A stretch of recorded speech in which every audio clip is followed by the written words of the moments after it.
اس لیے کہ ہمارے ذہن میں اسلام کا تصور مذہب کا ہے، دین کا ہے ہی نہیں۔ ہم وہی سمجھتے ہیں کہ نماز، ایک تو یہ کہ ہمارے عقائد ٹھیک ہو، نماز روزہ حج زکوٰۃ کا تقاضا ہو، اور کچھ جو ہمارے سوشل کسٹمز ہیں، عیدیں منائیں، جمعہ پڑھے، قربانیاں دیا کریں عید الاضحیٰ میں، بچے کا عقیقہ کریں، مردے کو دفنائیں کفنائیں، شادی ہو تو ایجاب و قبول کرائیں، پھیرے نہیں ڈلوائیں گے۔ بھئی یہ ہمارا دین ہے، ہمارا مذہب ہے۔ مذہب دین نہیں ہے، یہ دین کا تصور ہی نہیں۔ ہم اتنے خوگر ہو گئے محکومیت کے کہ دین کی اقامت کا تصور، دین کو غالب کرنے کا تصور ہمارے ذہن سے نکل گیا، ذہن میں ہے ہی نہیں۔ علماء کو بھی اجنبی سی بات لگتی ہے، یہ کیا بات کہہ رہے ہیں، یہ تو اجنبی سی بات ہے،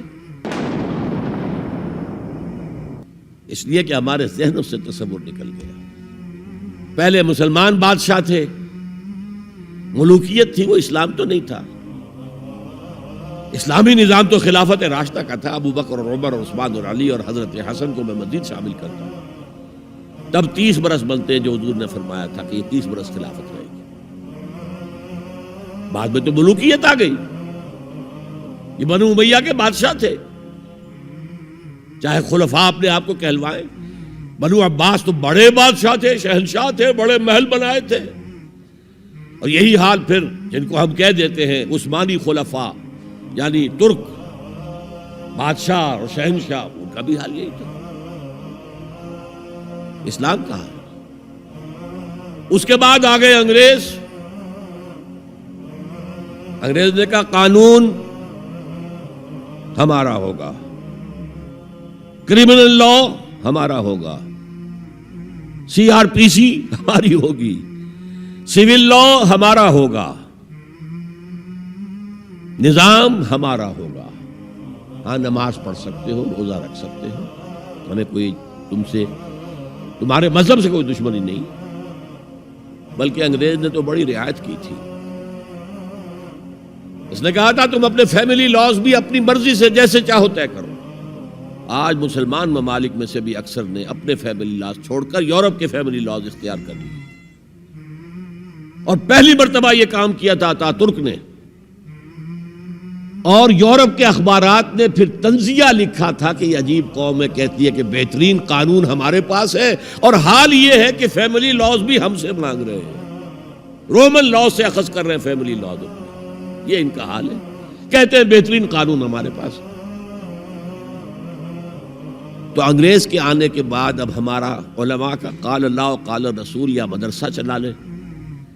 بہرحال انہوں نے بڑی خدمتیں کی ہیں، اگر یہ نہ ہوتا تو شاید ہمارے ہاں مساجدیں آباد ہی نہ ہوتی۔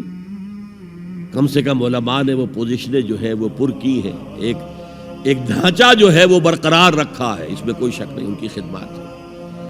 لیکن انگریز نے تو جو بھی تھا صرف اتنی آزادی دی تھی، اسی کو ہم ذہناً ریکنسائل کر چکے ہیں، بس اسلام یہی ہے نہیں۔ اور آج میں آپ کو بتا دوں، امریکہ اور انگلینڈ خاص طور پر، اور بقیہ عیسائی مملکتیں بھی بالعموم، اسلام کے خلاف جو جنگ جاری کر رہے ہیں، اور تیزی کے ساتھ یہ بڑھے گی، اس کا بھی معاملہ یہ ہے کہ مذہب کی حیثیت سے اسلام کے خلاف ان کی کوئی جنگ نہیں۔ جب بش کہتا ہے کہ ہم تو اسلام کے خلاف نہیں، صحیح کہتا ہے، سچ کہتا ہے،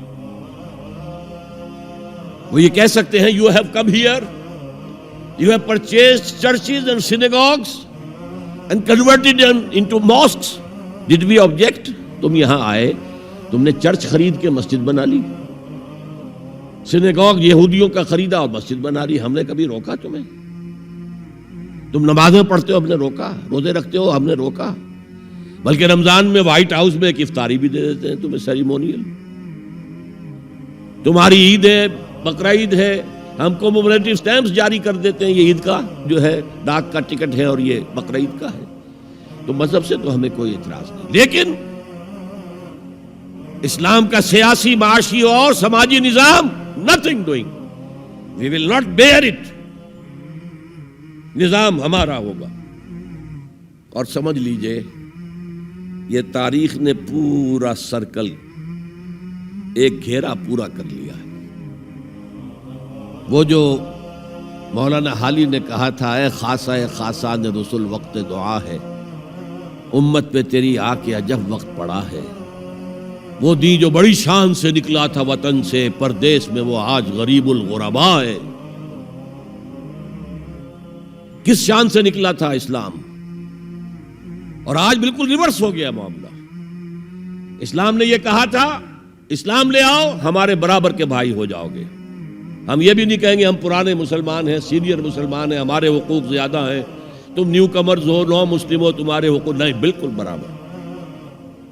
یہ نہیں تو اسلام کی بالادستی قبول کرو، چھوٹے ہو کر رہو، ہاتھ سے جزیہ پیش کرو، یوت الجزیۃ عن ید وہم صاغرون، پھر تم یہودی رہو مذہب کے طور پر، نظام ہمارا ہوگا دین حق کا، وہ غالب ہم نے کرنا ہے۔ محمد الرسول اللہ بھیجے گئے دین کو غالب کرنے کے لیے۔ ہمارے اندر طاقت نہ ہو تو کیا کریں، مجبور ہیں، لیکن طاقت ہو اور پھر دین کو غالب نہ کریں تو ہم تو غدار ہیں اللہ کے۔ لہذا کیا کہتے تھے، ایمان لے آؤ برابر کے ہو جاؤ گے، نہیں تو رہو تم عیسائی رہو، یہودی رہو، مجوسی رہو۔ ابھی شروع میں ان تین سے ہی معاملہ تھا نا، لیکن اسلام کی بالادستی نظام ہمارا ہوگا، باقی تم نیچے رہو، اور اگر یہ بھی منظور نہیں تو آؤ تلوار ہمارے اور تمہارے درمیان فیصلہ کرے گی۔ یہی بات تھی کہ نہیں؟ آج وہی بش کہہ رہا ہے نظام ہمارا ہوگا، اس نظام کے نیچے تم رہو، مسلمان رہو، ہندو رہو، عیسائی رہو، کچھ رہو۔ یہ بالکل برعکس کیفیت ہوگی۔ تو آج کا مسلمان جو ہے ان چیزوں سے اس لیے ذہناً غافل ہے کہ حضور کی اتنی تاکیدی حدیث، انی آمرکم بخمس اللہ امرنی بہن بالجماعت والسمع والطاعت والہجرت والجہاد فی سبیل اللہ، کبھی ممبر سے نہ سنائی گئی، نہ کبھی سنی گئی، اس لیے کہ یہ اس عمل کا نام ہے جو دین کو قائم کرنے کے لیے ہوگا۔ چوتھا کام فرمایا